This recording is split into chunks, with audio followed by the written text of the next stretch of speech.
Hey everybody, it's Heather again from Bubble Bath and Soap Co. And today we are going to make some lavender marshmallow bath bombs together. This is the finished product, what it looks like. This is a batch that's already been made, dried, and then decorated on the top. So yeah, we are going to make those today. So what I have in here is some shea butter. Comes in a nice tub like this. It's a good solid butter. It's a good solid butter.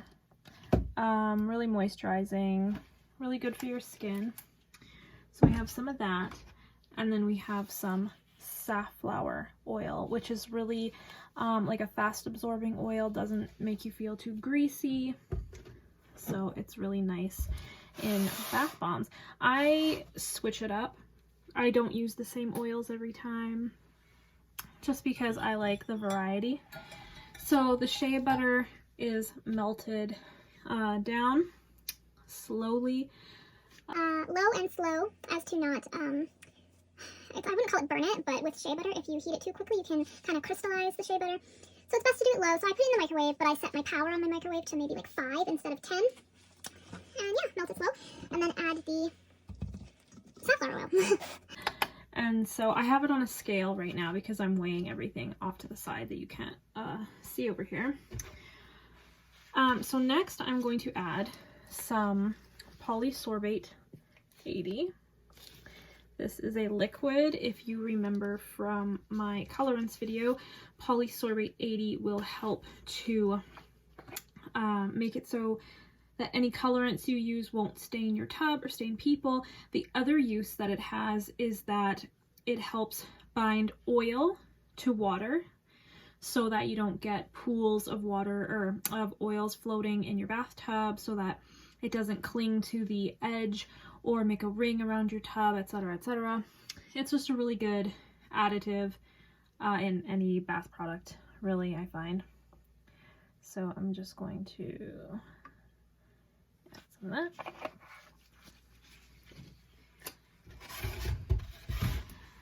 Next up in here, I'm going to add my fragrance. Now this is custom blended, like I mixed some fragrance oils to get this one. There's some lavender in here, there's some fluffy marshmallow, toasted marshmallow, and some vanilla. So just gonna weigh this out. There we go. Mixy mixy. Now my recipe, because I use polysorbate 80, I like to mix my water right into here before I add it into my dry ingredients, because since there's poly 80 in here, it won't look like a lava lamp, like it'll kind of bind together and it'll be nice and even, I guess. So in this bottle here, I have pre-mixed some water with synthetic mica. If you remember from the colorants video, that is what makes that awesome shimmer in the bath. So I've mixed a ton of dye in here. The water soluble dye and synthetic mica and water. And there is a little bit of preservative in here as well, so that this won't go rancid, so I can use it in lots of products. So I'm going to add it straight into my oils here.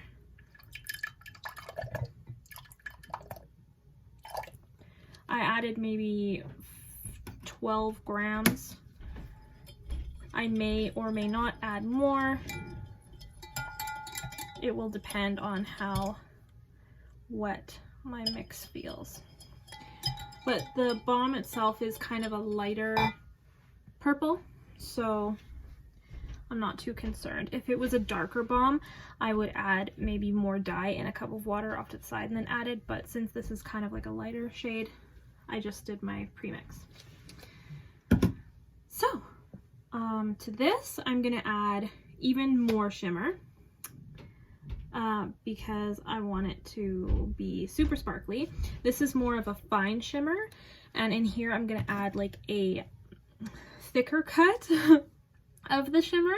It's like a bigger flake, I guess you would say, so that whereas this is more of like a shimmer, the flake gives more of a glitter effect, and I like to have both.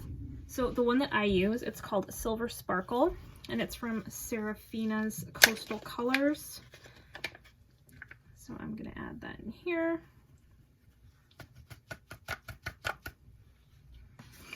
You can see what I mean, like it's a bigger crystal. It's not really a crystal, it's just synthetic mica really, and I forget how to pronounce the word constantly. Someone will know somewhere.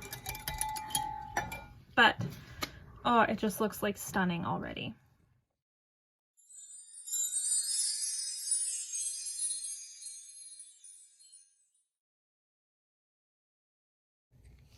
Okay, so as I often do, I decided to change my mind and add more of the dye. Not too much, just an extra 5 grams maybe.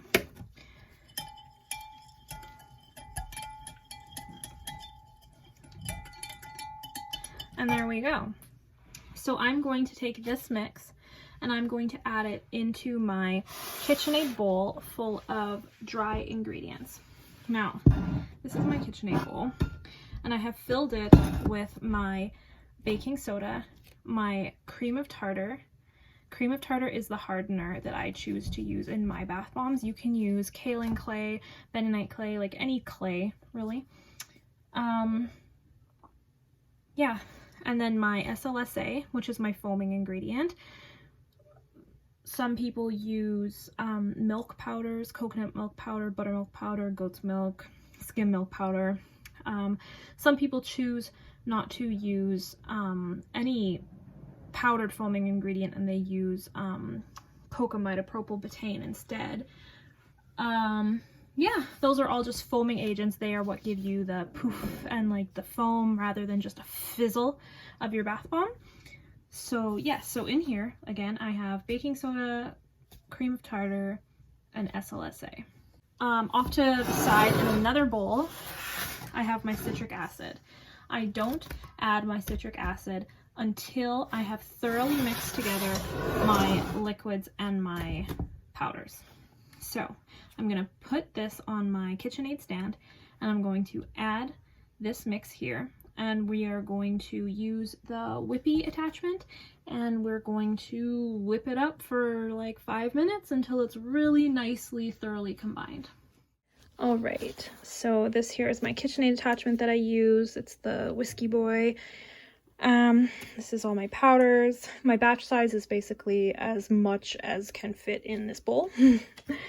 And we have our liquids here. I have a spatula to mix this up and to take the mix off the sides as it mixes up. You'll see what I mean in a minute. And yeah, so we're going to lower this. I'm gonna lock it and start mixing. I'm gonna let it mix just like this to combine all the different powders for maybe a minute, and then I'm going to add this mix.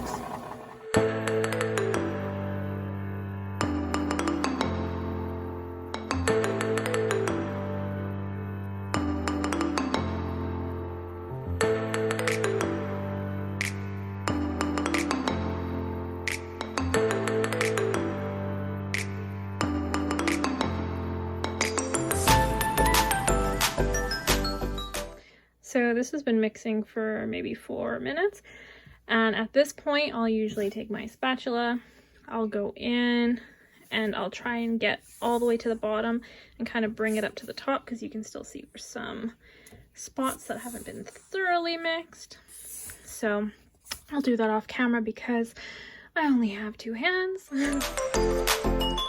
So at this point everything looks pretty mixed in. It looks really good to me.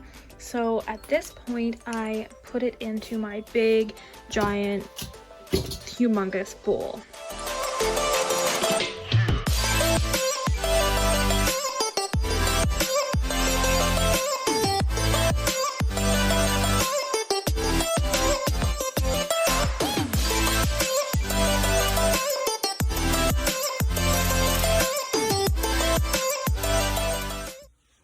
So to check if my dye is mixed in properly, I will typically take my hand and I will go across the mix like this. If you see any speckles, then you kind of rub them out. But if it's pretty clear, which it is, then that means that your dye is nice and mixed in there, and you won't get any speckles in your bath bombs when it dissolves in the water, etc., etc. Okay. And it also feels pretty damp, which is good. It's the right consistency for me. I live in a very dry climate, so for someone like me, I can add the water beforehand like I did, and I don't have any issues. But some people live in a much more humid environment, and I'm not talking like country to country or anything like that. Like, I know a girl who lives, 10 blocks away, and her house is so humid that she can only have like a few spritzes of water in her mix and it's good. Me, I need like a quarter of a cup of water in my whole batch. So it really changes from home to home.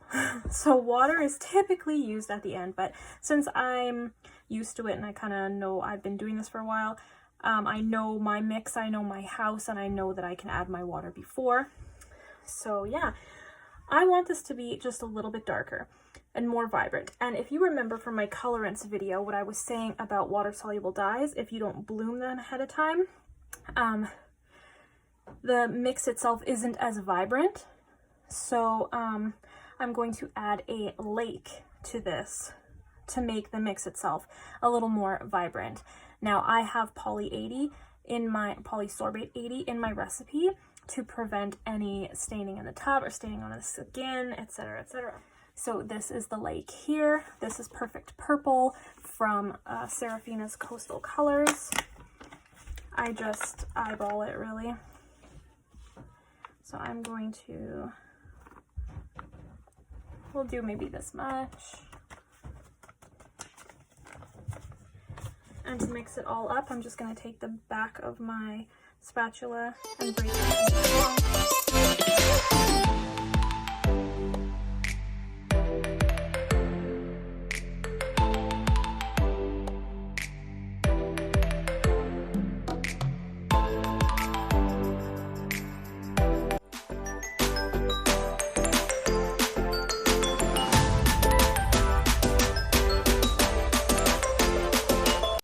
So the method that I always do is grab a bunch and smush it together. It'll take any clumps and smooth them out. Disperse all the color evenly.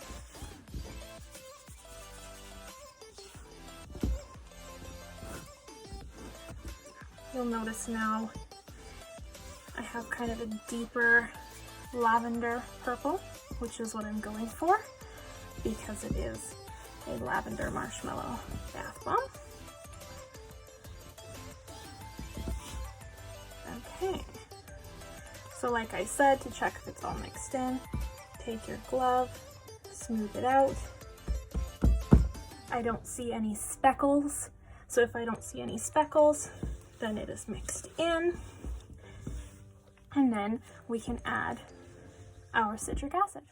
I wanna love you forever, I do. I wanna sit on you. I don't think this still works. So before I add my citric acid to my mix, I just wanted to show you my embeds.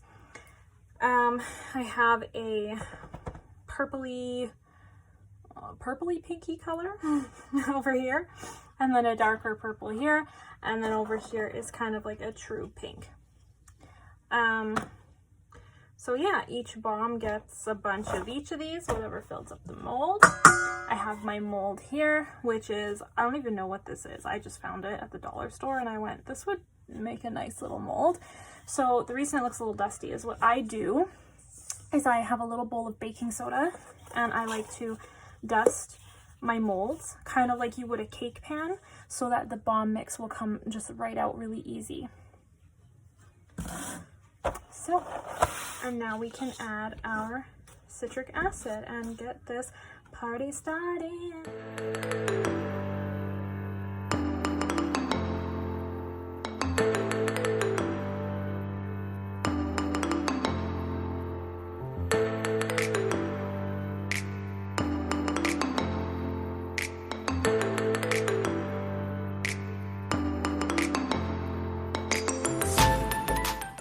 So if you want nice, really smooth looking bath bombs, the rule of thumb is just mix, mix, mix.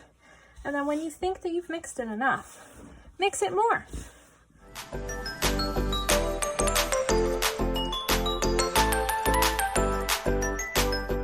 Okay, so this is our finished base, bath bomb base. To know if it's ready, I typically take some, I squeeze some, bounce it up and down. Okay, it kind of broke.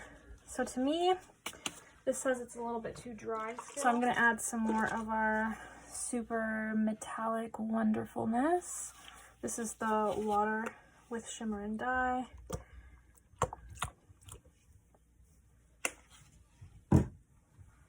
That looks so freaking cool.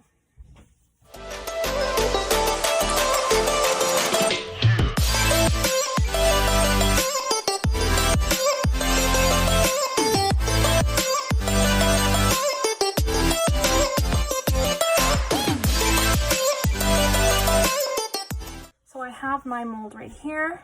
We are going to fill it with just a bit, push it up the sides. Now we have our nice little well.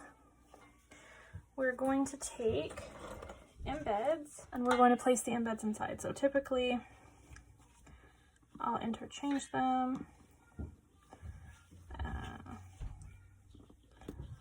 like this. Yeah. And I like to put them really close to the edge because that means that when it starts to dissolve, it'll come out right away. And I'll sprinkle a little. Maybe add some more over here. We'll add some more embeds.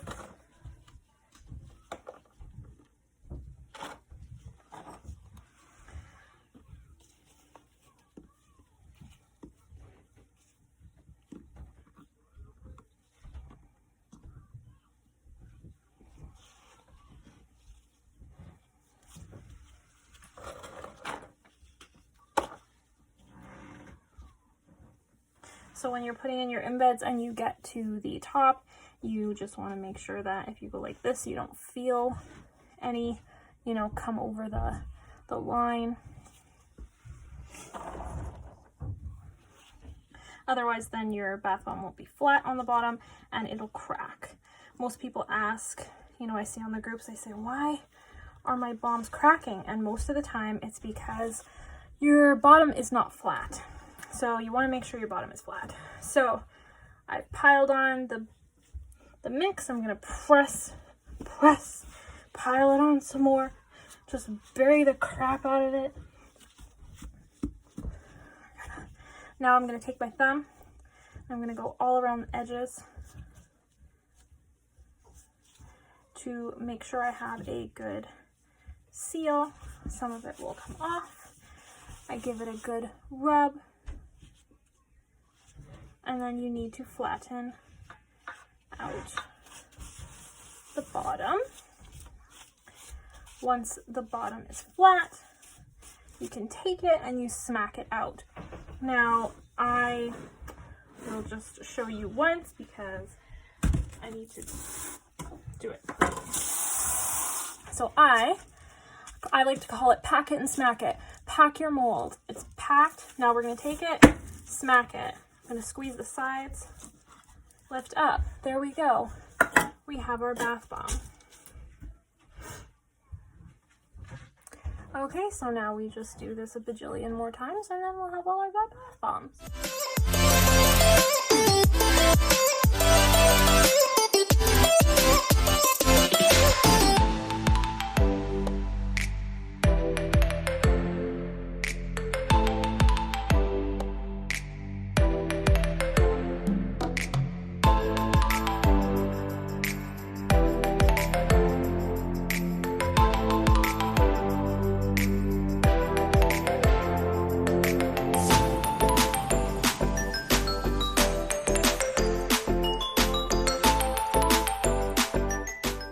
Okay, so that concludes the base part of this bath bomb, the actual bath bomb itself.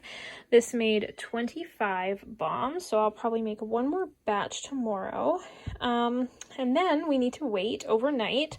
They're going to harden up, and then we can spritz them with glitter, do our drizzle, add our lavender buds, and we're good to go. Right, so it has been about 24 hours. I have 2 batches here. I made another one. They are dry, completely dry. You can hear.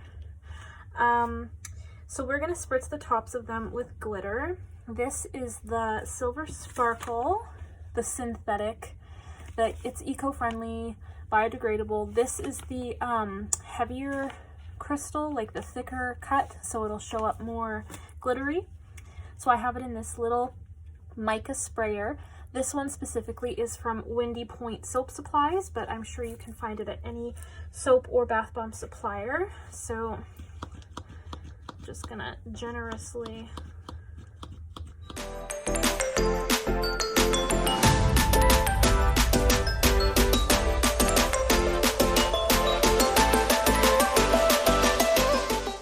okay, so now that our bath bombs are all glittered up, I am going to melt down some oils and make my drizzle for the top. I'm going to be melting down some cocoa butter. It comes like this in chunks.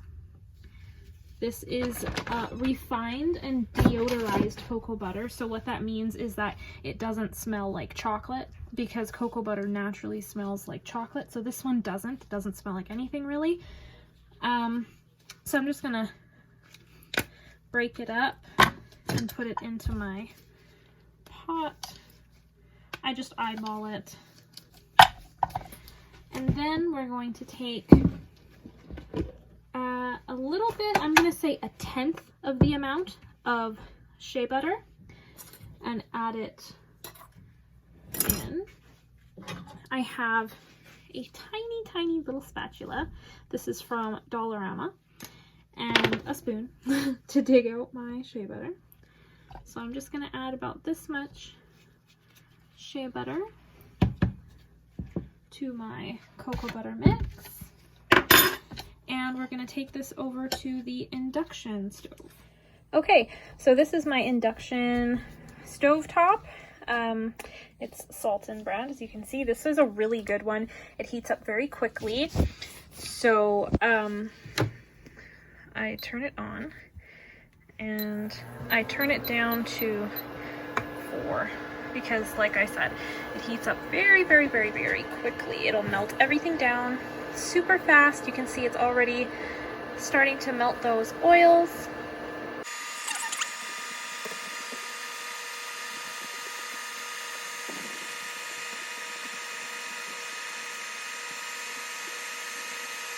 Okay, so at this point, I will take it off the induction stove because the rest of the oil is hot enough that it'll continue to melt this, because I don't want this scalding hot. So we're going to bring it over and I have a measuring cup here, a glass one, and we're going to pour this into here so that it can cool down. So by the time I've brought it over here, the rest of those chunks have actually melted. So at this point, this is pretty hot. So I'm not going to add anything else until this cools down a little bit. Well, at this point, I think I will add the titanium dioxide because it's fine at this point to do that.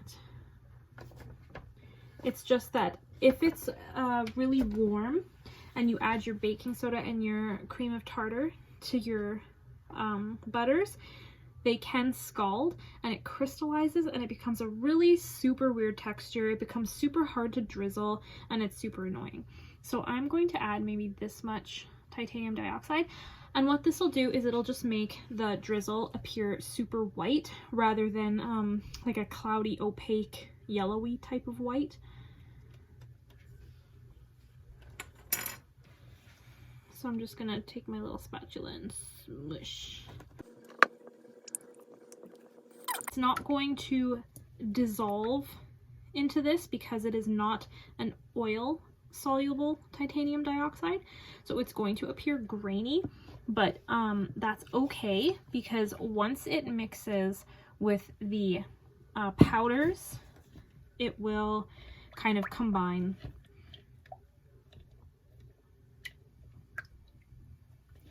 Fun fact, if you like the look of that milky, cloudy water, you can add titanium dioxide to your bath bombs or your bubble bars, whatever, and it will give you that effect. So we are going to let this cool for probably 10-15 minutes, and then we will come back and we will add our powder. Okay, so it's been about 15 minutes. It's still a little warm, but it's not hot anymore. So at this point, we're going to add our baking soda. I just have a little bit in a cup right here. You're going to want to strain it so that you don't have clumps. And everyone always asks how much. It really is just eyeballing it by texture. You want something not too runny, not too hard.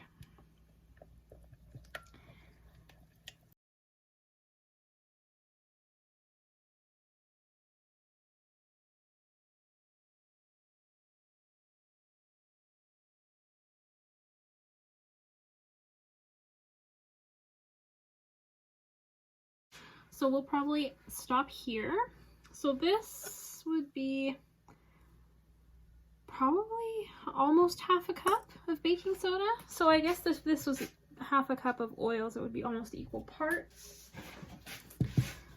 But like I said, it's always different. Now the reason that we are adding baking soda and cream of tartar to these oils is because when the oil hits the water, we don't want it to just pool and glob off and kind of be ucky in the water, is the best way to put it. Well, actually, no, that's probably not the best way to put it, but the baking soda kind of helps, I don't know, break down that oil to make it less greasy.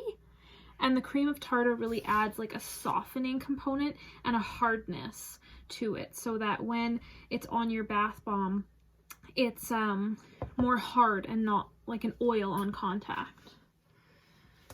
So I'm going to add some cream of tartar now that we've added the baking soda. I found that cream of tartar is very softening. It feels so good on the skin.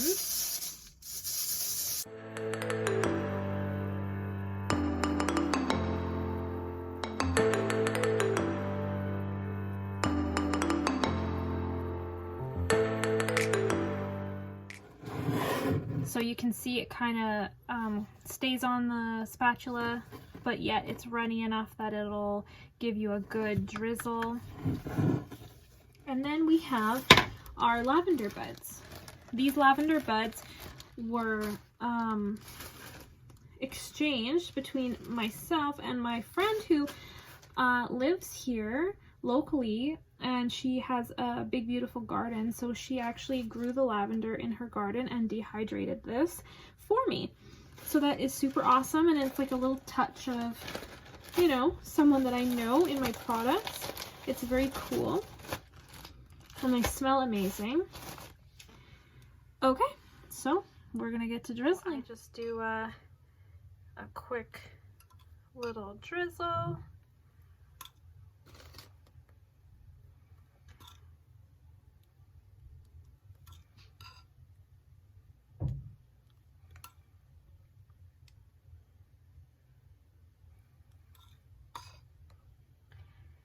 And before it starts, it'll set up really quickly.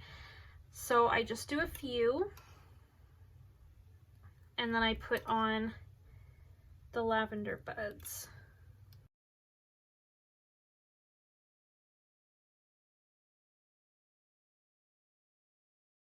I can see already it is setting up, so sometimes you just have to give it a little tap to make sure they're on there.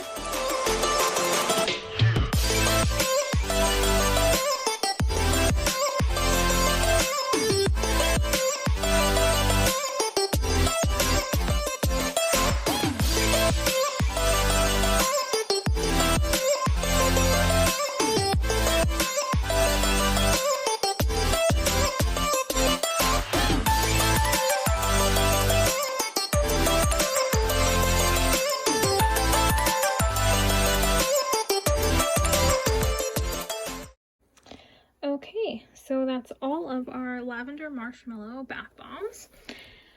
These are complete now. The top is just gonna dry. I'll wait maybe 12 hours and then I will shrink wrap them all and they'll be ready to go to their new homes. Yeah, if you have any questions about anything, please let me know in the comments. If I've missed anything, also please let me know. I hope that you enjoyed this video and that you will come watch me make something else next time. Thank you. Have a super awesome day.